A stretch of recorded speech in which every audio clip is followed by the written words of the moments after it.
할렐루야. 이번 주 토요일이 말복입니다. 조금 한풀 꺾이겠지요. 잘 견디시고 이기시기를 주님의 이름으로 소망합니다. 아내와 함께 가끔 김창욱 쇼를 보곤 합니다. 주로 나오는 내용들이 어떤 갈등 이야기들이 많이 나오더라고요. 부부간의 갈등 혹은 부모와 자식 간의 갈등이 주로 나오는 내용들입니다. 서운했던 일들, 이해할 수 없는 일들, 거기다가 보면 이기적인 생각으로 생긴 오해 등등등 다양한 이야기거리가 그 김창옥 쇼에 등장을 해요. 주로 내용들을 보면 어떤 갈등이나 오해가 생겼을 때 남 탓을 많이 하더라고요. 나는 늘 옳았고 네가 잘못했기 때문이야. 나는 괜찮은데 너가 틀렸어. 이런 이야기들이 주로 등장을 합니다. 내가 잘못했어도 그래도 너보다는 내가 옳아. 이런 생각들이 갈등이 되어지고 오해가 되어지더라고요. 또 그것을 보면서 그런 생각도 들어요. 참 갈등 속에 살아간 사람이 이 세상에 많구나 하는 생각을 해보게 되어집니다. 결국 용서는 없고 정죄만 있으니 스트레스는 쌓여가고 스트레스가 폭발하는 순간 뭔가 큰일이 나게 되어지는 거지요. 종종 TV에서 나오는 무슨 안 좋은 이야기들의 시발점이 바로 거기에 있는 것 같습니다. 용서가 뭘까요? 우리 한번 신앙적으로 한번 생각해 봅시다. 예수 믿는 사람에게 있어서 용서가 뭘까? 용서란 이런 겁니다. 상대방을 하나님의 선물로 생각하는 거예요. 그게 용서예요.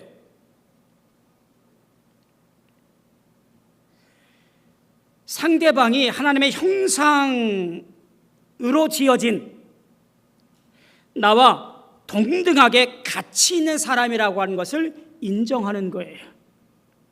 그게 용서예요. 용서하지 못한다라는 말은요, 이렇게 말할 수 있습니다. 너는 가치 없는 사람이야. 너는 나에게 귀한 선물이 아니야. 이런 생각이 용서하지 않는 겁니다. 나는 너를 용서할 수 없어. 너는 나에게 필요 없는 사람이야. 이런 것들이 바로 용서하지 못하는 모습에서 비롯된 것이라고 생각이 되어집니다. 우리 세상을 한번 보실까요? 일평생 동안 한번 생각해 보면 용서하고 용서받는 경험보다 용서하지 못하고 용서받치는 경험들이 더 많은 것 같습니다. 이런 관계의 회복이 이루어지지 않다 보니 뭔가 왜곡된 경험들 혹은 왜곡된 성장점으로 인해서 많은 문제들이 비롯되어지고 있는 것을 보게 되어져요. 우리 사회의 갈등, 우리 사회의 여러 가지 문제들, 그 비롯된 출발점 보니까 바로 이와 같은 것들부터 비롯된 것임을 가만히 보게 되어지지요. 부모, 자녀 혹은 부부 사이에서 너는 나에게 소중한 사람이야. 너는 내게 정말로 필요한 사람이야. 하나님의 선물이야. 가치 있는 사람이야. 이와 같은 것들이 서로 인정하고 느껴지게 된다면 그것은 평화스럽고 아름다운 삶의 모습을 영위해 갈 수 있을 것이라고 생각이 되어집니다.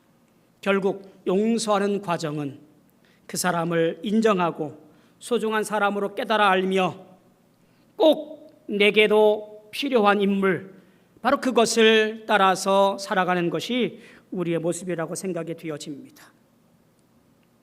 여러분, 그리스도인이 되었다는 말은 무엇일까요? 예수 믿는다라는 사람이 가져야 할 것이 무엇일까요? 그것은 우리가 경험되어진 예수 그리스도의 십자가의 은혜를 경험한 우리가 이제 우리도 사랑과 용서의 마음을 닮아서 그렇게 살아내는 것, 그게 그리스도인 예수 믿는 사람, 구원받은 사람이 되었다라고 하는 증표이며 표시예요. 예수 믿는 가정이 평안해야 되고, 예수 믿는 가정이 사랑이 넘쳐나야 되고, 예수 믿는 사람들이 이와 같은 일에 선구자가 되어져야 돼요. 여러분의 가정과 관계와 모든 일들이 그러하기를 주님의 이름으로 소망하고 축복합니다. 오늘 우리 호세아서를 보는데요, 호세아서의 배경은 북이스라엘입니다.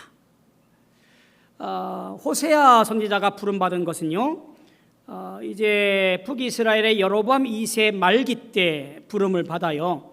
여로보암 2세 때가 언제냐라고 하면 북이스라엘을 계속해서 괴롭히던 나라가 아수르란 나라잖아요. 그 당시에 강대국이었습니다.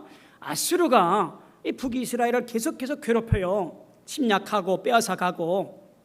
그런데 마침 여로보암 2세 때 이것이 주춤합니다. 자기 나라 아수르란 나라가 다른 북쪽에 있는 나라들로부터 침략을 받게 되어지다 보니 자기네 나라 지키려고 물러가게 되어져요. 그러다 보니까 북이스라엘이 나름대로 평화의 시간들이 되어져요. 여로보암 2세가 북진 정책을 치고 또 부국 강병책을 하다 보니까 나라가 부강하여지고 땅이 넓어지고 태평성대를 이루게 되어집니다. 그게 바로 여로보암 2세 때의 일이에요. 북이스라엘의 역사 가운데 가장 평안하고 가장 넓었던 때, 이게 여로보암 2세 때입니다. 근데 문제가 발생해요. 등 따서 배부르면 딴 생각하잖아요. 오늘 본문에 나와 있던 것처럼 바알들에게 제사하며 아로새긴 우상 앞에서 분향하였느니라. 편안하여지니까 이짓거리를 하고 있는 거예요. 이때에 호세아 선지자를 하나님께서 부르셔요. 참 호세아서가 흥미로워요. 호세아를 부르면서 고멜이란 여인과 결혼하라고 명령합니다. 이 고멜이란 여인이 음란한 여인으로 그렇게 소개가 되어집니다. 자, 이런 일이 있습니다. 결혼을 합니다. 결혼하자마자 집을 나가버려요. 그랬던 고멜이 배가 불러서 들어옵니다. 호세아는 그 아이들을 잘 키웁니다. 고멜이 또 집을 나가요. 기다려도 다시 돌아오지 않습니다. 고멜을 찾으려고 나가보았더니 이미 포주에게 저당 잡혀서 몸을 팔고 있었습니다. 값을 지불하고 다시 집으로 데려옵니다. 그게 지금 호세아서 전반부에 보여지는 하나님께서 명령하신 이야기들이에요. 참 이 이야기를 읽으면서 참 호세아는 바보구나 하는 생각이 들어요. 물론 고멜도 바보지요. 누가 더 바보냐라고 물으면 호세아인 것 같습니다. 바보 천치 중에 천치인 것 같아요. 완전히 주도권을 빼앗긴 사람, 그게 호세아인 것을 보게 되어집니다. 사실 왜 이렇게 하나님께서 호세아에게 경험하라고 말했을까? 바로 하나님과 이스라엘의 관계를 뼈저리게 느끼게 하기 위함이었던 것으로 보여집니다.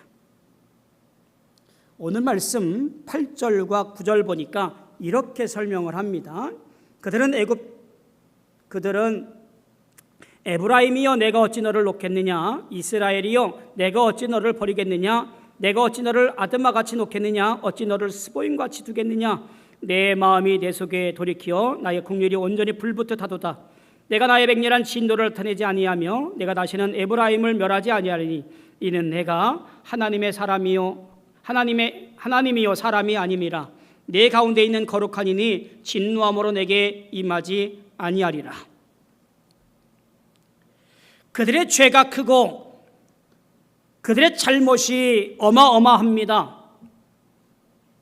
그들을 아드마 혹은 스보임, 아드마와 스보임이라는 것은요, 소돔과 고모라 성 근처에 있던 성들입니다. 똑같이 고모라, 소돔과 같이 멸망당한 성들입니다. 그러니까 심판의 상징적인 도시들 가운데 하나가 이 아드마와 스보임이라고 하는 도시예요.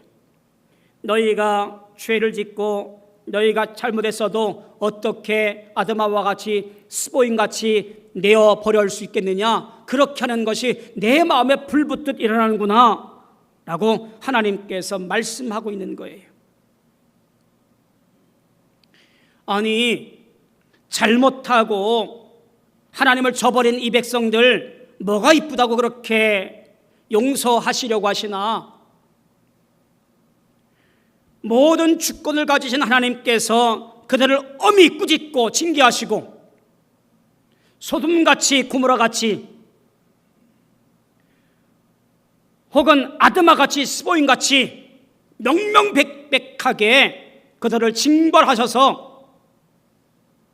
징표로 삼아야지 왜 이런 말씀하시나 싶은 생각이 들어요. 그러면서 드는 생각, 하나님도 바보 천지신가?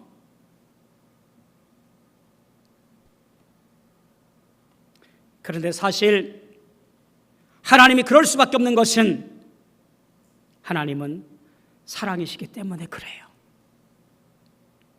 공의로운 분이시지만 하나님은 사랑이시기에 택한 백성을 끝끝내 용서하시고 품에 안으시고 절대 버리지 아니하시는 분이시기에 그렇습니다. 그 결정체가 어디예요? 바로 십자가 예수 그리스도 사건이잖아요. 죽을 수밖에 없는 죄인들, 용서받을 수 없는 죄인들이지만 하나님은 그들을 사랑하셔서 살리기로 작정하셔요. 이 땅에 대속제물로 어린 양 예수 그리스도를 이 땅에 보내시고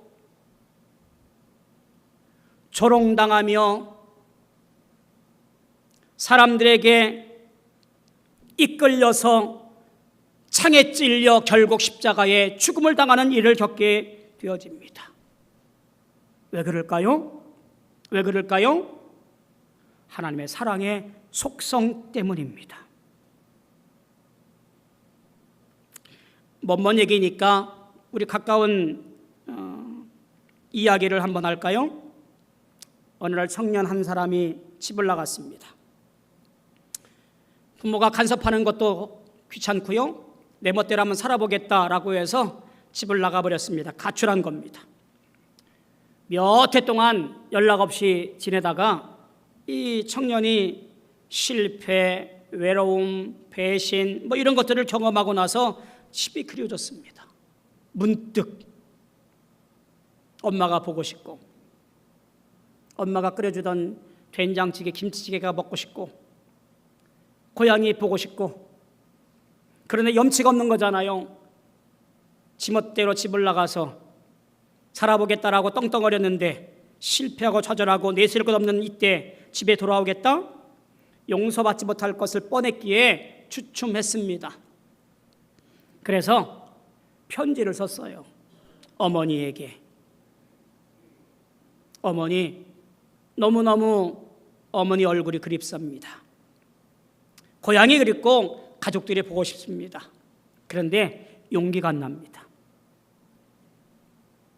몇 날 며칠 몇 시에 제가 기차 타고 고향 지나갈 텐데 그 기차역 옆에 감나무에 신천 하나만 걸어두시면 저를 기다린다 라는 것으로 제가 이해하고 기차역에 내리겠습니다. 그렇게 편지를 보내요. 그리고 정한 날 정한 시에 기차를 타고 고향을 지나갑니다.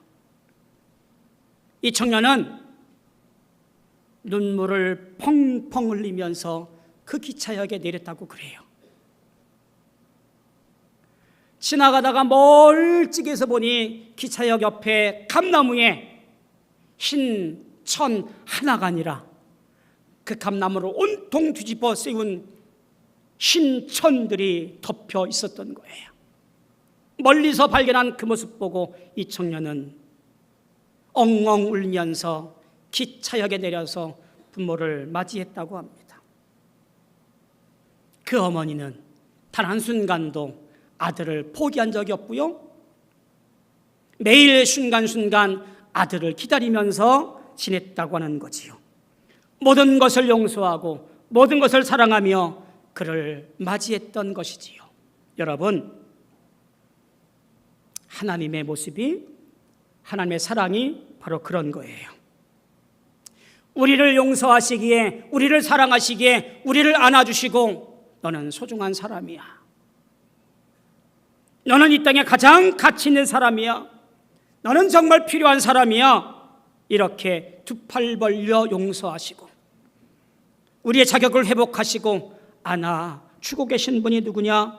하나님이시고, 우리에게 자녀 사무사 영원한 기업을 허락하신 분, 그분이 바로 하나님이라 그런 겁니다. 오늘 그 사랑에 감격하여 믿음 생활 승리하시는 우리 모두 되어지기를 주님의 이름으로 소망하고 축복합니다. 오늘 우리는 그 이야기를 말씀 속에서 발견하게 되어집니다. 오늘 1절 본께 이렇게 말합니다. 이스라엘이 어렸을 때에 내가 사랑하여 내 아들을 애굽에서 불러냈다라고 그렇게 시작을 합니다. 하나님은 이들을 어린 자녀처럼 불러주셨다라는 이야기입니다. 출애굽의 역사만이 아니라 매일매일 순간순간마다 보호하시고 지켜주시고 이끌어 주셨다라는 하나님의 손길을 보게 되어집니다.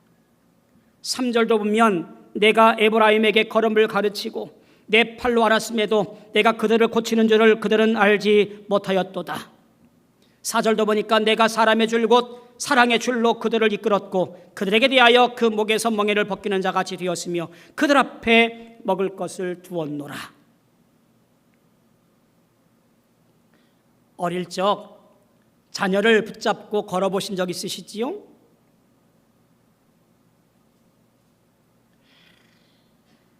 반대로 자녀의 손을 붙잡고 같이 걸었던 기억 있으신가요? 띠뚱띠뚱거리는 자녀, 넘어질까 봐 붙잡았던 그 손, 조금 걸을 줄 아니까 그 손을 뿌리치더라고요. 지가 한번 걸어보겠다고. 대부분의 부모가 어떻게 할까요? 뒤에서 그 자식이 넘어질까 봐 두 팔 벌려 언제든지 잡을 수 있도록 그렇게 준비하고 뒤를 어정쩡한 걸음으로 뒤쫓아가잖아요. 지금 그것을 상상하시면 돼요. 내가 너를 가르치고 끌어안고 내가 사랑의 줄로 그들을 이끌었고 너에게 먹을 것을 두어서 그렇게 인도하지 않았느냐? 여러분, 그것이 바로 하나님의 부드러운 손길, 사랑의 줄로 우리를 이끄시는 놀라운 축복의 모습이에요. 그런데 어떤 일을 하지요? 2절에 보니까 바알들에게 제사하며 아로새긴 우상 앞에서 분향을 하게 되어집니다. 조금 살만 하니까, 조금 견딜만 하니까, 조금 걸을만 하니까, 조금 힘이 생길 것 같으니까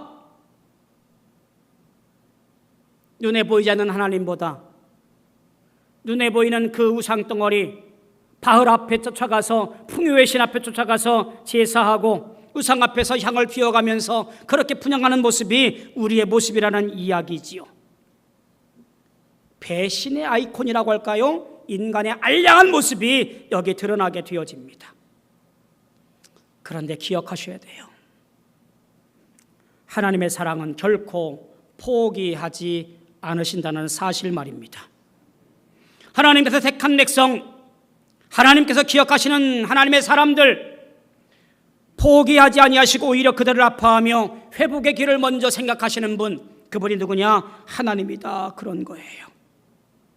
그러나 우리가 해야 될 일이 있습니다. 하나님께서 그 죄를 완전히 외면하지는 않으신다는 사실이지요. 5절에 보니까 이렇게 말합니다. 그들은 애굽 땅에서 되돌아가지 못하겠거늘 내가 돌아오기를 싫어하니 아수르 사람이 그 임금이 될 것이라. 칼이 그들의 성읍들을 치며 빗장을 깨뜨려 없이 하리니 이는 그들의 계책으로 말미암음이니라. 죄라고 하는 것은요, 자유를 주는 것 같지만 결국 종이 되어지는 것, 그것이 바로 죄의 속성입니다. 우리가 살아가다 보면 우리 주변에 그런 것들을 참 많이 보게 되어집니다. 하나님보다 물질을 혹은 권력을 혹은 자기 중심적 생각을 우선시하는 사람들이 꽤 많아요. 언제 여유가 생겼을 때. 교회 가는 것, 신앙생활하는 것이 구속받는 것이라고 생각들을 하게 되어지지요. 그래서 청년들이 교회를 떠나고 중장년들의 신앙이 열정들을 잃어가게 되어지고 공동체 신앙생활은 점점점 희미해져서 흩어지고 맙니다. 시대적 흐름이 아니라 엄밀히 말하면 영적인 배교가 아닐까 하는 그런 생각도 들게 되어져요. 하나님의 안타까운 심정이 여기 나와 있어요. 7절, 내 백성이 끝끝내 내게서 물러가나니. 이 끝끝내라고 하는 표현에는 하나님의 애끓는 안타까움이 이 안에 담겨 있다라고 보여집니다. 사랑의 대상인 그들이 하나님을 거부하는 거예요. 모든 사랑을 그에게 퍼부었는데 그가 그 사랑을 거부하는 거예요. 심판은요, 하나님의 사랑이 거부당할 때 흘러나오는 고통의 결과입니다. 그 사랑 안에 감겨서 감격하고 기뻐하시는 우리 모두 되어지기를 소망합니다. 더 은혜스러운 건 무엇이냐면 바로 8절에서의 전환이에요. 에브라임이여 내가 어찌 너를 놓겠느냐, 이스라엘이여 내가 어찌 너를 버리겠느냐. 심판의 대상이고 배신의 모습이지만 하나님께서 말씀하시는 거예요. 내가 어찌 너를 버리겠느냐, 내가 너를 어찌 놓겠느냐. 저 소돔과 고모라처럼, 저 아드마와 스보임처럼 그렇게 내가 멸망하도록 내어버리겠느냐. 나의 긍휼이 내 마음속에서 불붙듯 일어나는구나. 안타까워하는 하나님의 마음이 여기에 있어요. 나는 하나님이지 않느냐, 나는 사람이 아니란다. 그렇게 정죄하고 그렇게 배신하고 서로 아둥바둥하는 사람이 아니라 나는 사랑의 하나님, 모든 것을 용서하신 하나님, 모든 것을 다 안아주는 하나님이지 않느냐. 진노함으로 내게 임하지 아니하리라. 잘 보세요. 이분이 우리가 믿는 하나님이세요. 하나님은 긍휼과 은혜 안에 중심이 계신 분이 인자한 방식으로 우리를 살펴주시는 분이지요. 인간이 보복하거나 혹은 실망했다고 등 돌리는 그런 인간적인 모습이 아니라 우리가 배반하고 서로 정죄하며 서로에게 칼을 내어 뽑는다 할지라도 하나님은 하나님이심으로 회개하는 자, 돌아오는 자, 그 모두를 안아주시는 분, 업어주시는 분, 그분이 하나님이세요. 오늘 그 하나님 안에 평안과 기쁨을 누리시기를 소망합니다. 오늘 마지막에 보니까 하나님은 회복의 미래에 대해서 설명을 합니다. 10절과 11절에 보니까 이렇게 말합니다. 그들은 사자처럼 소리를 내시는 여호와를 따를 것이라. 여호와께서 소리를 내시면 자손들이 서쪽에서부터 떨며오되 그들은 애굽에서부터 새같이 아수르에서부터 비둘기같이 떨며오리니 내가 그들을 그들의 집에 머물게 하리라. 나 여호와의 말이니라. 하나님은 떠난 백성들을 다시 품으실 준비가 되어 있다, 그런 말이에요. 오늘 우리의 삶에서 돌아가야 할 그 품이 어디일까요? 돈인가요? 명예인가요? 권세인가요? 권력인가요? 천만의 말씀이에요. 우리의 회복은 오직 하나님 품에 있습니다.